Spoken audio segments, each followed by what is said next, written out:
Kasiebo ahaya Akwaaba de kono woche echipo baako eno asogusu a wutie awia premo ato ebre aso se Kasie atwefo atwe ama osemufo ahwem asone so kroje edikan editie ena yede eba besom na ne ensem obetin bi e wo Kasiebo no mu ene se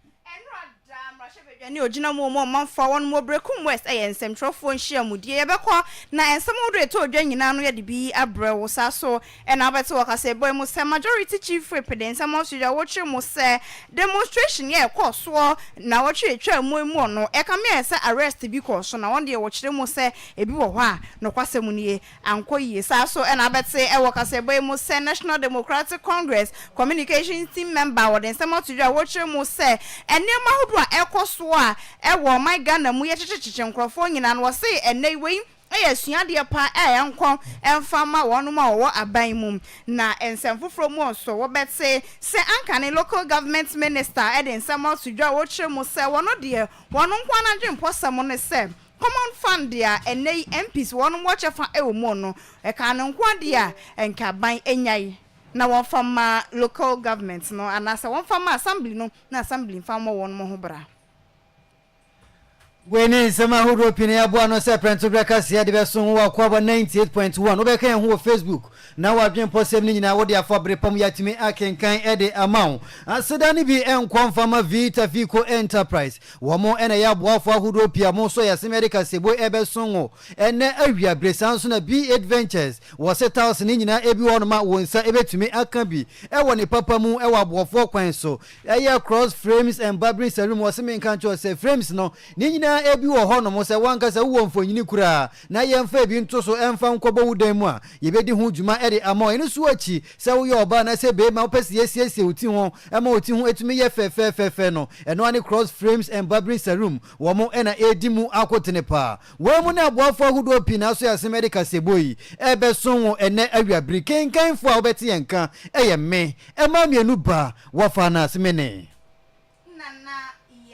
jechi enamenkwa me sister penyini meme nyina nuaba piesie na akuadie wo akode egibre ye twa ye husima ewi de Kasie no mu nchimu asomo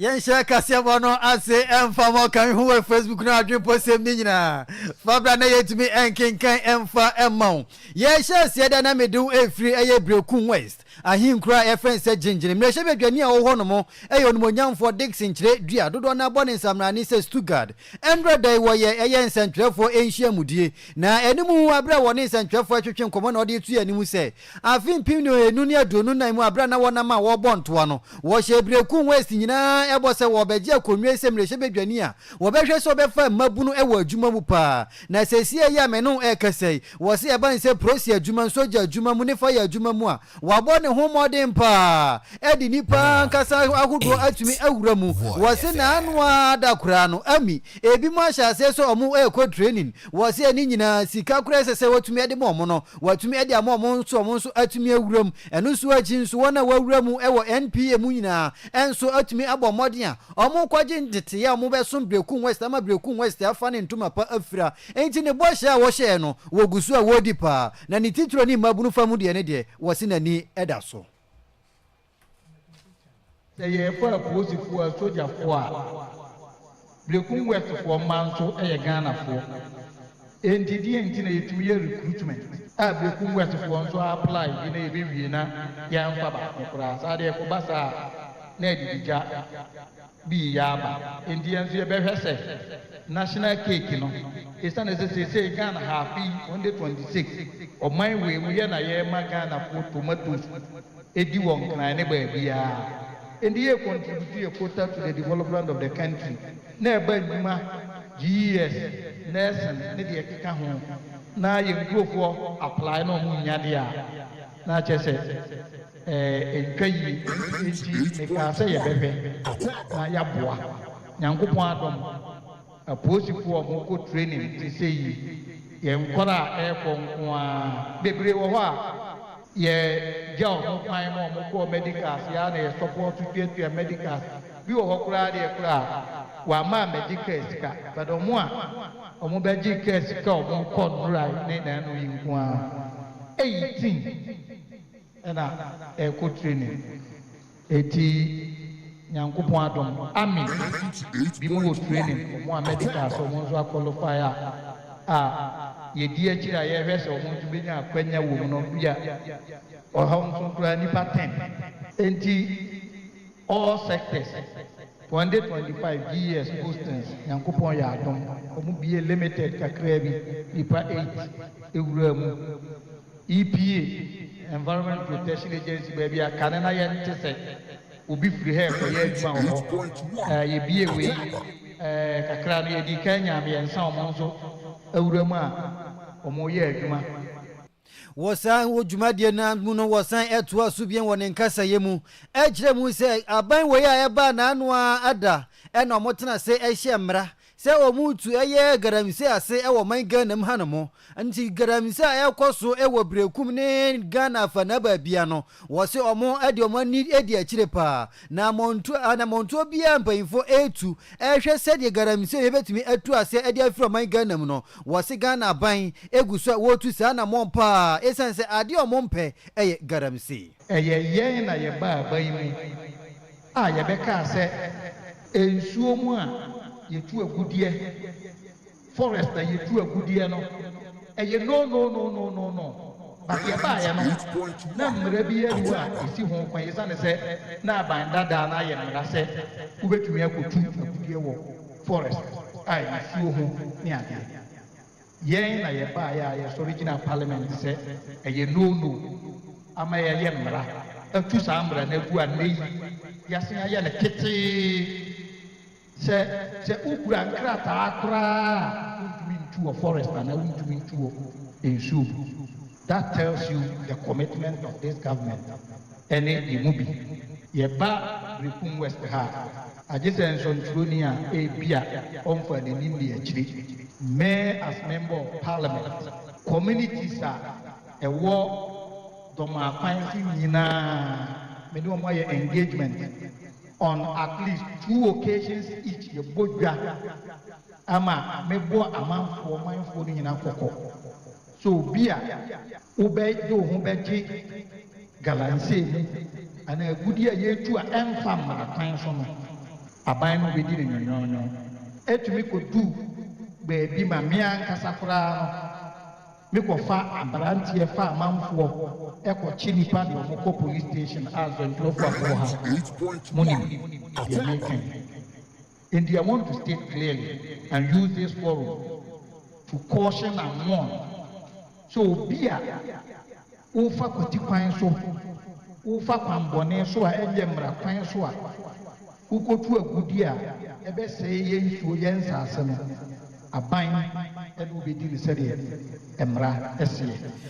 wei ɛyɛ honorable Dixon kyerɛdua ne ɛna yɛte abrɛ wɔwie wɔ ne nkasa mu kura no ɛna wɔsan ɛkyerɛ mu sɛ deɛ ɛkɔ so ɛwɔ hanom nyinaa no ɛyɛ animosɛm na saa animosɛm no a ɛyɛ no nso no wɔsrɛ paa sɛ wɔ bibia ɛnka ne ho ɛmfa ɛmmɔ mu na yɛntumi ɛmmoa na garamsey a ɛkɔ so ɛwɔ Brekum amamaso ne Brekum patamu ha no yɛntumi ɛntu aseɛ na wɔse wɔgyidi ma papa sɛ ɛyɛ nhyehyɛ pa deɛ mpanyinfo ɛde egu akwan mu ɛyɛ dɛn hwie be sika no ɛnhyɛ fam hɔ broda biara da ɛyɛ dan yɛtua na yɛbɛtuo na tuo a yɛbɛtuo no yɛbɛfa kwampa so asan atu na wɔwamfa kwampa so antu no yɛkyew so a ɛmra no ɛno bɛdi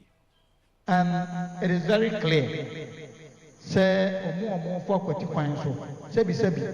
aban ɛntena ase ɛnhwɛ ahwɛhan na edu baabi a obi si oyɛ ka galamsey ho asɛm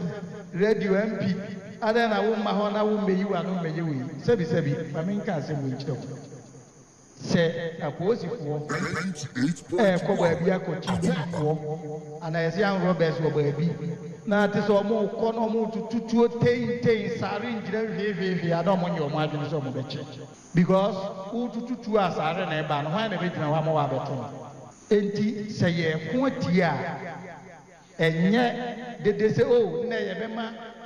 abambofo aba ha betum ho sa ana ye be yese ya chi nipa we ye ko yese ni ade. These are issues of security matters. And you will be briefing. You know, maybe a journalist, I'm open. I'm one with you,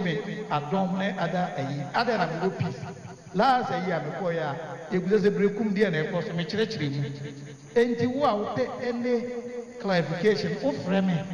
a Busamia. And same way, I to me phantom from Mukurabet me actually say, and I'm on say the sea, and a coso. We am Resheve Jani Edema Brekum West on Monyam for Dixon Chredria, Stuttgart, and Yabone Samrani. Yiwasum prem so Kasiebo Akwaaba 98.1 na for adwen posam no bra Facebook ebrese mo ne bekin kan ni na de mo YouTube nse de mo live ewo ho Akwaaba 98.1 DJ Blaze and team fidie chia just wode ye nam ntentan fidie no so pa na ne so hwese na mabo me Blaze ya na chese ne de me badwuma pa obetimi de adwen posam no ba 0242020208 ye bekin kan ni na ebrese mo e de ama na ye nto so de ananiem majority chief whip Owura Roxin Nelson Dafia Mepo edin samo tujwa woche mu se na no 6 of August ye enu mu na MPP for chere mu sa woto ho agumonten so ayo ye chere akọ Supreme Court akọ Jubilee House na wonu demonstration na wo ye nyina no dwumadie no bota ye da so no say democracy is under attack na enu na ekọ wi chere na ka me say cheche aposifo cheche demonstrators CB ma wonu mu de wonu mu kogu mu What is a motujwa watch mo no kwasamuniye chia wachi bi mu no de emwa emma democracy ni enwe paye ne sa ho ntinu panfo nhwem na sebre bia no ene demonstration ne koso no nhwe se ebe peaceful na enkrofo ntete enkrofo right so na se ne no akoba se achichi enkrofo de ya wose eya na ebasa no eya na eha adwe na kamia ye se democracy and attack ni mumu na ye hwe ama enu mumu aye adwuma yentie ensem majority chief whip Roxin Nelson Dafia Mepo what is sueja. Democracy under attack? Really? Look, we all believe, even me, when Nana Akufo-Addo got elected, we all thought that, well, since our childhood, we were told that this was a man who was a human rights advocate and all that, and so he was coming to do things differently. Indeed, he came to do things differently, but for the worse. Look, Martin, Gregory Afuku was in court. He was prosecuted by the state. We varied his charge sheets over 4 times. One case, one set of facts. Even eventually when he got bail granted by the High Court, as a state, as a government, we opposed it. We appealed and kept him in custody. Was democracy under siege? Look, if it doesn't hurt you as a family, you think that it doesn't concern you. But things really happened. I'm not saying, look, me, over 10 years ago, the speaker has a way of identifying young people in politics. When he was engaged, he said, my son, it's tough that you have chosen. Forget about your private life. Your private life is gone. There's nothing you can do privately any longer. Your everything will come under the searchlight. Your every aspect of your life is now a public life. So you must watch your temperament, because anything you say out of anger can destroy you. Watch yourself, watch your movement, watch your comments, and above all, insults will come. But me, look at how, he likes to describe himself as skinny. Look at how skinny and tiny I am. I've been like this. Insults having hurt me. They haven't taken a strand of hair off my skin. I've received tons of insults as a member of parliament, as leader of committee, as leader of the house, all that. Na majority chief whip edene nkasa ye kwawie ye na wohwe mu ese enen ho behia ye pa se Ghana nyina no ye bema ye nisu ade ne ye mbota ye nyina na ya ade baako eye mpuntunwuma enti ene democracy and attack odi na ekoso ye mfa ne nyina nso nchen na ye nhwe na ye ma oman no mpuntu so emfa ne ntuma pa emfra science mpuntu oba oman no mu eno ene mebebo mam so adiye. Me, I'm so upset about some of these arrests. Because you see, it goes to hurt the government. Sometimes government even doesn't know. Nobody from government will instruct that go and arrest this person. I don't think it happens. It's the police. It's a play. It's happened under Nana Akufo-Addo. There are a lot of things they did that I don't think the government at the time sanctioned it. But the police will do it. So if as a government you are not sensitive to some of these things, then eventually it comes to hurt you, detract from your standing in the eyes of the ordinary person, and then it hurts you politically. So my caution is that as government we must pay attention to some of these things. It doesn't help. Look, when Standogo even had a small altercation with journalists, it was blown out of proportion. It was in statements were, but what did Stan do? So the slightest thing, they will blow it out of proportion. I'm saying that as a government, we must pay attention to it. A minister for government communication, I think he should be paying attention to some of these things, because eventually, when government is hurt, he is the one who will come to speak to the issues and issue statements. They must watch it that these things, they don't detract from government.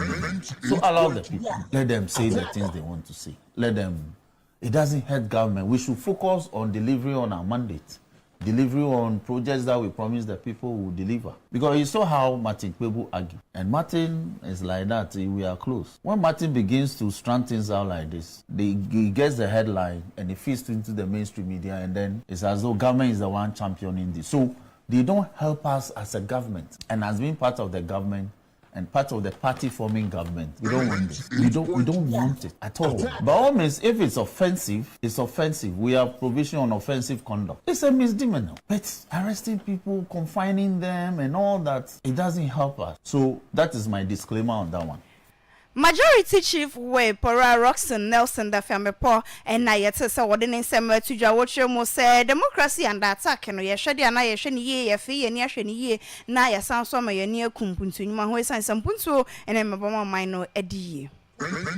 Adaro maguso wutie Yiwasum Kasiebo ewa Akwaaba duokono nwoche echi po baako we enyam die ni bia we yenuanom miensa yakan yetam apemani enenne ye somo Kasiebo na ye de ni bechiemu ewo nkintampo na ye kone ani abema Thomas Asekere dodo na friend Tommy Lee akwotwetwe nkomo oye communicator team member say ono anani swadi hunu say obe communicator deputy ewo eho menu abema Thomas otimeni abema wa ha emo Akwaaba de ba brekum Akwaaba radio so menu ameji so me ba cho na mpomo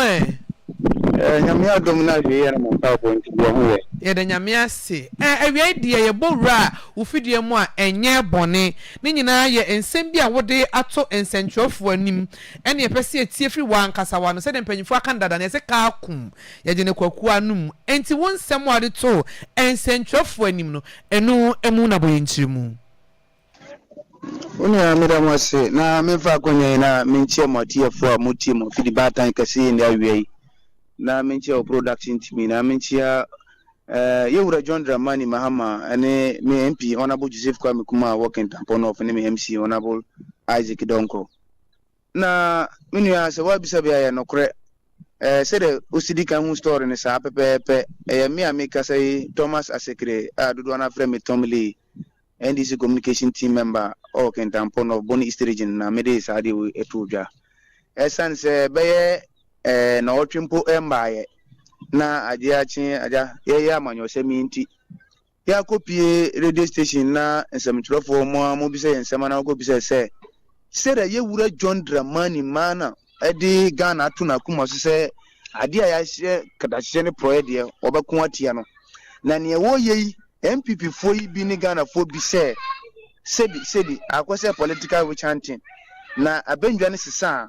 omunim ne omode be ye NDC fo I want to make a chance in say, Minia.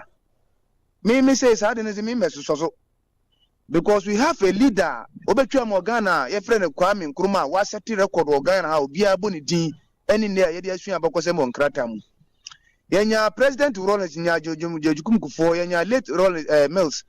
and I Ebenya Nana Dankwaku for a Miami offer. Any Yewura John Dramani Mahama Babio. Now, we're the course of Ghana, Tambia, Mampin, Bia Opa Kundabia Dibia.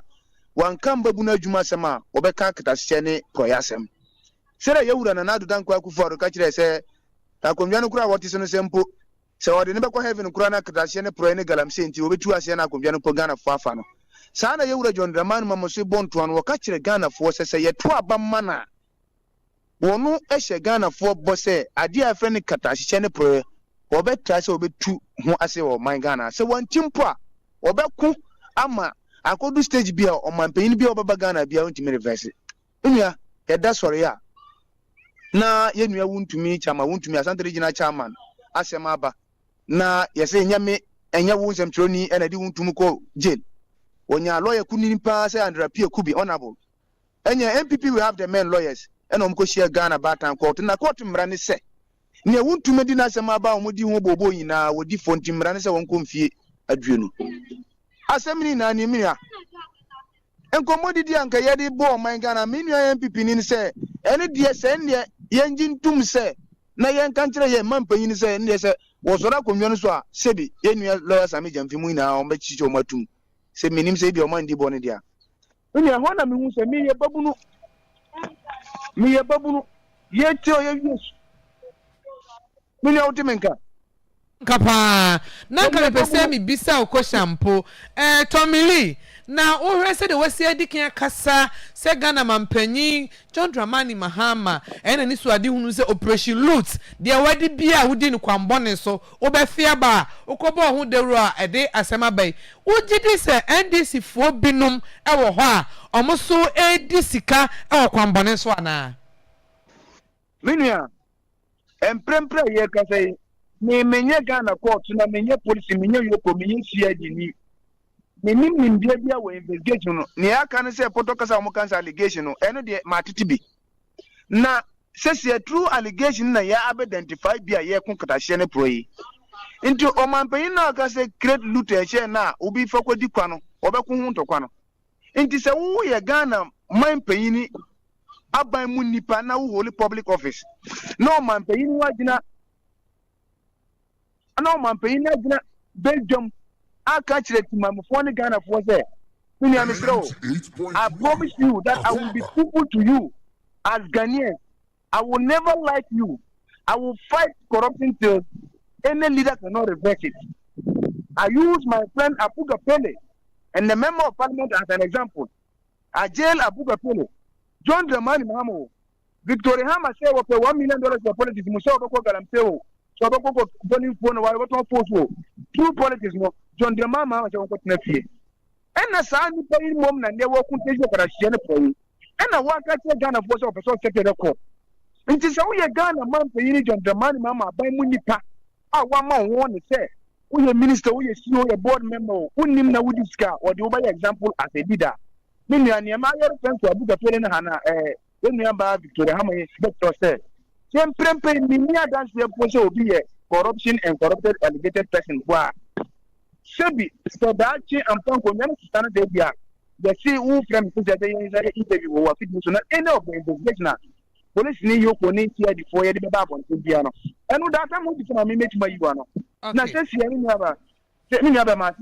play a minister allegation, another minister than send the ministry to what I said because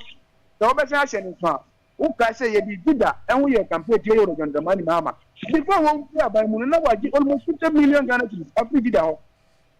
Munana bank for a minimum paying the $2 which is an entity of different people anyway. And you are then, let's say, now we can even a year more 3,000, 4,000. Abaya como Sebi, Sequoia Coco Board, and I said, Metro Commission, and Land Commission, and they would get 20,000. No, do some of the money, Sicana, now, yes, I'm not saying yet too. Lady who could not be in a court with any clear better, and I be a man. Who catch themselves once a minimum team member in the position Debbie, and no dear, and I was be a public office beer, even though we teach a new, we are police New York, or be a whole public office beer minia. It was so year who strict say, near Papa can say, they are Benjamin Mamma and Bayajuma. That's your boom, dear boom, saying, then you offer. Can Oporiata, I want you to go and call it death and lay your cassette. For what America Montema was one year, chimney, me. You're the same young person to my. Until when I make a check from a phone Ghana was a dear with you, Akwaaba you say. So when now would the one stop ball, mind Cabina, Mambrani, so much take gram. And Bakajam said, Tommy Akwaaba FM 4% in my Cabia mouth. Now, but then is obviously upon any shop as on Pump Trash and a prono. na yɛ tuma sɛ ɔman no yɛn kyikyiri one political party and sa yɛn nua bɛ ma Tomili yɛda wase ɛwɔ futusɛm a ɔde ama ɛyɛ aban mu mpanyinfoɔ ɛfa kwanbɔne a wɔfa so edi sika ho yɛde wobɛsi na deɛ bɛsi akyire bi ɛbɛfrɛ wo agye nkyerɛmu ɛwɔ hɔ ɛtiefo yɛn nua bɛ ma Thomas Asikiri adodo na afrɛ ne Tomili a ɔwɔ Kintamponov ɛne ɛkɔgye nkyerɛmu ɛwɔ futusɛm a ɔde akɔ ama Ghana mpanyinfoɔ ɛnkankane NDC amanyokuo no ɛfa ɛnɛ deɛ ɛkɔ so ɛwɔ ɔman Ghana mu Ugusa 88.3 Kasiebo Akwaaba 98.1 wadwen post ni nyina na wo boa no e de fa Facebook ya beje bre akenkan e de ama kama pa sanso na YouTube no so e Akwaaba 98.1 WhatsApp ni SMS ni nyina e 0242 020208 ya be kenkan e wo hobia e de ama ye konsem foforo mu de na medo e kwa kopie mu ankane Ghana mampanyini ani onwonyamfo John Ajekum Kofo na so ye wono e na e kasai na enede ya wone nsentwerefo abonhyiamudie na sanhyiamudie na yekoso ni nyina eye Professor Buzia na bakosem na ye kenkan na kenkan num no na ogirem se ene ye kenkan Buzia bakosem o enti wo kyena hwan so bakosen empa na ye ba beka etwa pa be na wutwa esa papa ede ato wono mo ama nkirima nso ba bedi so nanso ene Ghana fo ye mu mabunu mfa maburu nya hwehwehwehwehwe nanso wono mampanyini kofo no wo si Buzia na so ne nsa abra no wo mfinhye sanka eni wono mo sa abre na sanka Buzia eni ebuo eni odo e de mamabu na nka wono nko no ne hwan pa ne kofo na nka saata no nko ba benya dibre ewo amamuo mu nanso Buzia daworo manti no ene me no e kasa ye boga na mampani dada kofo edin de kan asem enti e mamaburu no nso akwanya no muntumi enso mo man Ghana na oman Ghana so no emfa ne ntuma pa etumi enfra sei e na Ghana mampani dada John Ajekum Kofo e de to edwa. So ladies and gentlemen, the future of this, our tradition, I describe as humanist. The future of this humanist tradition must not rest solely on honored names. Yes, we are praising Dr. Buzia today, but I tell you, we mustn't make a cult of Buzia's name. No, it's the enduring principles we must subscribe to and must uphold. The tradition must be sustained on by its inherent and ageless principles and values. A tradition that speaks of liberty must permit dissent within its own ranks, treat public office as a temporary trust. When you are elected today, no, you are there as a trustee on the wishes of the people who put you there. You don't take it like you are born with it, and so you won't suffer criticism or anything. No, you are there because of the say so of the people. Respect the people. That's our tradition. So take liberty within our ranks. Let's remain democratic. Treat public office as temporary trusts and defend the institutions of governance, like parliament, like the judiciary, like the press. The Constitution of Ghana today includes press as the fourth estate. Let's press freedom, let's uphold it. Constitutional bodies as safeguards of the republic. It must also speak to the young, our young people, and the young are in majority now. The population of Ghana today has about 60% youth. 60% are under the age of 35, meaning most of enti entwe yani so enfa enhwe nwumasua empa enti entwe yani so enfa enhwe nwumasua emma nwumasua entumi enyira ne nan so brane esanse ye daache no se ankwankogina enwumasua so na e divert ekodi ba fofra wanhwe ye daache ebetumi ayemobo sei ne no so wo kire na adwen efa ho. I must also speak for education because it's the key that really opens the gates to everything in the world, and it's through education too that we can help develop the character and the principle of equality of opportunity for all. We support enterprise because without enterprise, it shouldn't be state captured. The government is not there to do business, to trade or to manufacture anything. Government is to set the framework of regulations, and the regulations must be enlightened. It shouldn't include things like overtaxation that will really stifle the people with initiative and talent to create. No. So all these are within our tradition. And then our tradition should mentor the youth. I've talked of the youth. Those of us mature enough have seen a bit of life. We should assume it as our responsibility to extend the insights that we've gotten to the youth, to guide them, to mature them, to take over when we step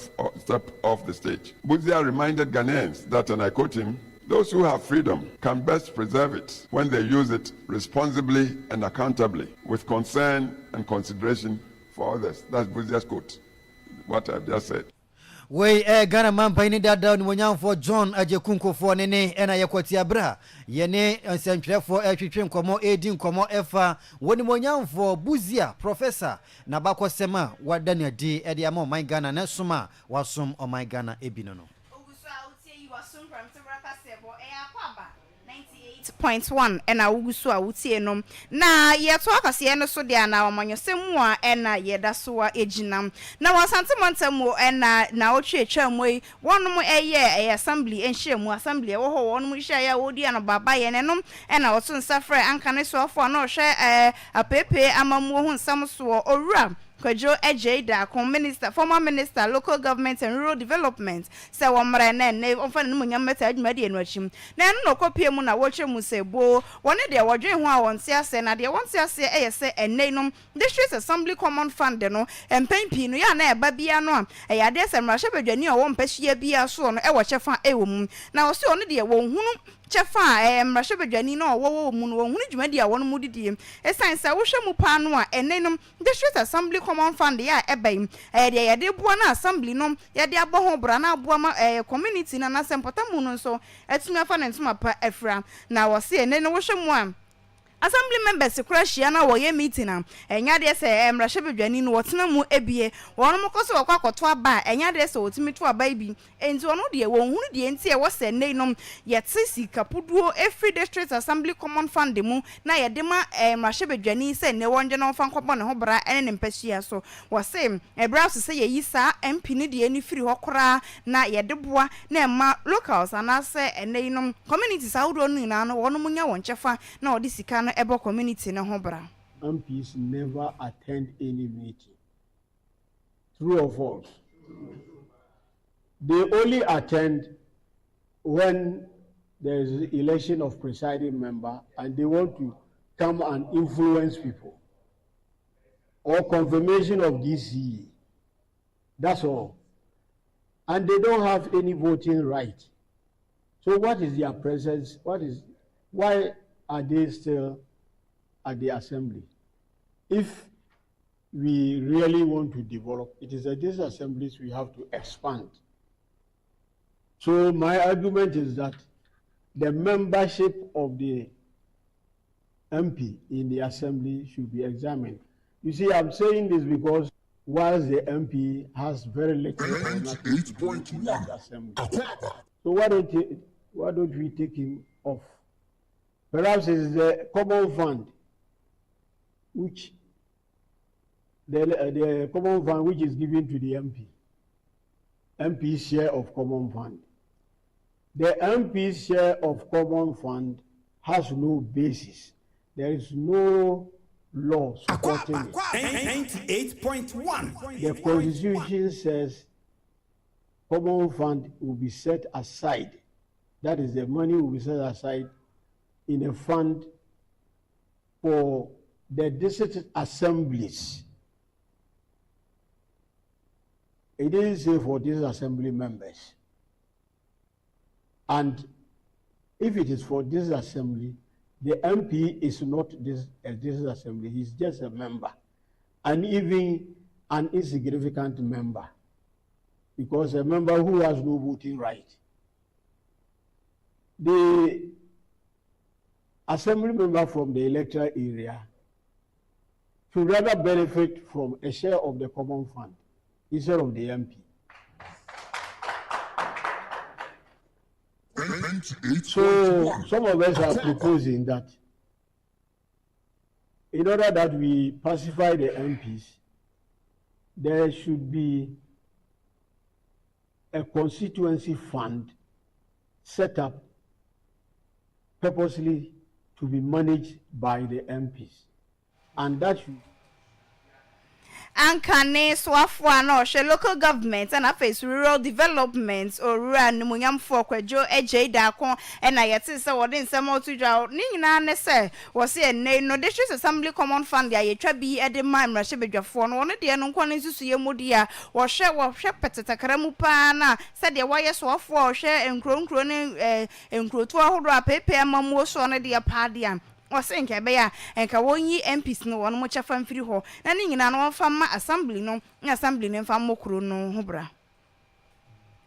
Anaroma encheye ni nyina yeteye ewo maiga na mu se BC for nsohwe no eye omo the resource no ababonten emu ensem se de ha na ankra school ponfo edinsem bi atudwa efa won mani ngia enje ho kwan a waekefo ede private schools ede wonom afaso wo se wonyin ni se de waek esimake nsohwe no ema ankra school fo no eho akohia se wo hia independent ana adwumaku a onhye wayak na se no oye asem no mu hwehwemu esense ama awofo bebre ene abatan bebre abamu abu efa eye ankwankwa sukufo ho enti yewra inokwasi jetua ona national director Emma National Council of Private Schools ede ensem etu nsentwofo nim sei ene okafa ho no die afino se ebe call remarking ebe call na yakona na akwa isi baby isi na ade ese se yenya independent body na omutimi hwehwe mmaye ana ye nwomase nyina no nso ni ti any Ministry of Education we no interest ye na sectors bi wo ha obehe na bi agric sector na issues bi aba ye ka eboa ma sector no timi fa na ntoma pefra obehe bi a na nsen a ye se Ministry of Interior for Fed my 4 year won samba ya ye kan say reforms ahoro ene anamontu ahoro bebre aba enti se bibi ba education na ye kan ho asema ye mayen susu nwe ho se ede mfonso na se nsunsanso bone beba enti nsunsanso bone ede beba ne se ya anya ntum ni anka no ye ama adekodie na efifiri sien ye ntu ase ye mfiri wa eno na ebetimi ato aso ase wo man no enunti ye de enkrata nyina akoma Ministry of Education say minister no nye na onhwem na on na adwemu no ehu hia say ye ti independent body a onti na ye enkrata ne ye nyina so bi a yegina bia emfa meto obanim na wa ye ken so mfa ne ma anye de emra na ye nhwe nkwa akora ema bibia anye de ensi Yewra kwasi jetua a oda National Association and a Council of Private Schools na no disem a odito ensentrofo nim eni kotiye no Ete pento breka se wa Akwaaba 98.1 wadwen posem ni nyina na wode ba Kasiebo no na enkokura bomu a na ekoi eti wadwen posem ni nyina boa no na yetimi enje bre enkinkan emfa emma na ye kwanse foforo wudi amame fonko piemu ewo achem abina so na arehu se mefro no mu eba nyina ne se abrantie bia kwakohia ni nkwantifi wuo ni nyina ne se Akwaaba ne atimi atwetuo pa de ahwe niti se dima yawo na wonhwe se de abrantie ebra fom ho na moja pram ni se tibama wotimi hu se ani enyane wo de bra Facebook se sia na behwe wani su ade a ekoso honum de se wani na se o ka kire bode hane o na ye twade agu abrantie su sei na ekoba ne sen na abrantie yetimi di etuo asi ni timu abiemu mienu wo hwe na boje pa abrantie de honoma wosi oye be man kasa na wahwe ne nan hu nwi ye na ye guzo etoto ahoma no se yense betimi aka yense ntwani anase amane boni obutu honomo ne ye bisa ne de nam so ma abrantie ekwohwere ne nkwa na nipa kono kura wo boni tuo no se nipa kro no wo he na nkyeremu a ye ba sesi a ne se ye pagya abrantie ne edi na akwa mu ewo akwatia eye mo kyere eho no mo ede ne akwa na prosifo eguzo ehwehwemu na prosifo hwehwemu no akwakosi sen se ensa aka no anase ensa enka no yeguso epusu ahoma no se yensa ebetumi aka yamane bofo no nso atumi edi emu ensem amayen yamane bofo ni nyama ya ne de na yenko Facebook na adwempo sen kakra ba honom no Yentumi enkenkan emfa emau eti nana kwoswa ese asengu yetimi hwem ba bia akwa koduro ese abrantie no etu na didi ni team dodo keke kaswa wose wodie yen ehwe die free ay American town no kenke house no wose mahama ba ko garamise bebre yo wose kudos to honorable Mavis Awakumsin incoming MPP National Women Organizer we Africa keke kaswa honom na eba ko mensa period to wose AK 2029 Dr. Baumia be the president wose democracy under attack demonstration ajiba bia inshallah change is coming kudos Ko emfa ema Hajia Safia Muhammad Nes MPP National Women Organizer Honorable Naomi Owusu Nes MPP Greater Accra Regional Women Organizer no nso ede eba sansuna Pedro wa Medina wono nso si good afternoon wono de good afternoon wode eba ye munzo amugina so nso nyina ye mamu nyina good afternoon monfa mo so madwen posem no emfam na yenkenkan emamo na ye ko no bi mo so de omode efa SMS na yenhwe yenyi eno nso emfa emfiri oti sese de na mo amuka se Honorable Dixon Chiredua MP for Brekum West wakana no atum POP ehye no se won kasa emfa garamse ho e Brekum West no wakasa na oti din se ne bi offer nas enra na me wo adwabo no asiye in fact honorable abo adwuma enra ohwe parliament nyina na nya kwanya ehwe nsema ekoso ho onya abotre echechen centrofo enkomodie a akoso ewo parliament owie na galamse ene responsible cooperative mining honsem nyina ye asem a ye twene daire ewo Brekum no eno nso okasa fa honorable kasi sudua se illegal mining na nyina nim se friend no galamse die oman Ghana nyina ya aduane ayetiri ye ni obi ampe enti wo ye bia ye chew enti wo nim obi o ye bia ka na ye nkwache no ena afen so sande to aso se oye proper mining na responsible one no na no nso onye wo niam yi a eno nso aban ne wo bi ka the fact say yama o license a wo ye adwuma no so nkire se obetu obese yensuo ana se obebo awura ye forest akwakọ sei enema ewo ehonom in fact enra honorable emma eniji eba nhyiamudi na se otonobo aso cheche nsemu honorable abo adwuma me say obantawanka yenim de nanka obeye honorable kwabna chere Stuttgart ena afenso de nsem bi atudwafa obi a amanfo ma hyeda accurate platform say ono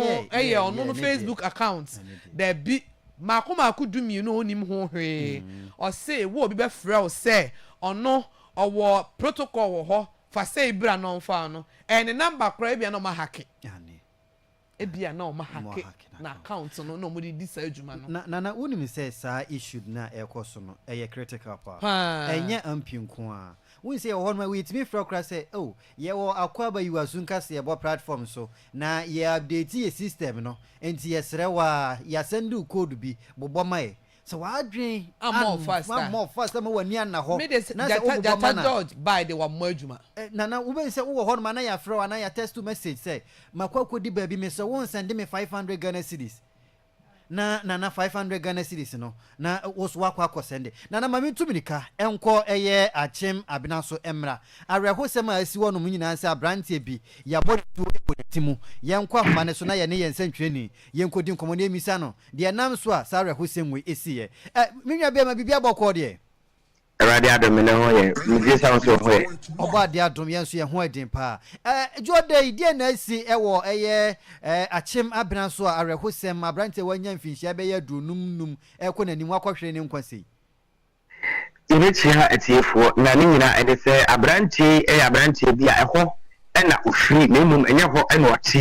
wate eye etiwa na mum ni anti wedding enti ana branch a yefra no eye apiotu kotoko a wanye 24 years yi ebe pie mu ewo ho na ne nyina ne se wedding na se a na opie ye ne wofa ebe tu ne se owo fie a odidie na opie free fie no ene ye se ehuni bi mu ye be hunu no na tese na mu ena obi abomaden abo eye abranchi ni trimu etu ama watimi atwa nananom ewo ense do ebomaden atonsa edefra police fo ama say me ka say police for atimi aba for mu na wa sha say investigation e do maame edi nkomo na mum nkomo na ne tete mu ana say maame abamode asani ndua mako 20 edi egu ho say wana mbo modia eje ne ba no ekra edi free ni nsem no de enya su atwa ye ho ahie nyinara ombo modia ne awone wo enji enya apietu enzo sama ye modia entata wana obo modia ade ne kra edi free ni nsem nko ma posifo na posifo nso modia ene wo enji ne no eju bu se anache se ye free ma abanu enti ye twa posifo se ombetimi aye investigation ene ye be piemu bebia no yebaba modia so e dia ma eye achiefo minwa o esanse abrantie eba yefro ni sister yefro na waba be asare hu uwoi se nkanye sada nka mibisa se woti mpatamu honom no mujiri se ne nsa ha no ananse wo ya tuturafo na bia na ne so a wahwe ne nkwana ayefro de oye hoho nti wo de yemfansi Your call has been put on hold. Omon shading pa nana yemfa Kasiebo no ensi yemfa ensi ya rehosempa asida no enkonfama vita fiko enterprise ni Kasiebo dem aboafo nyina wo so ya semedi Kasiebo ebesungo ene awia bri kenkanfo a wote yenkan eyeme ema mienu ba wo fanas mene ensuketo ami repebre nana ya jechi ena me kwa minyaba meme nyina enua ba piesie na ekwaje wakode etiefa adam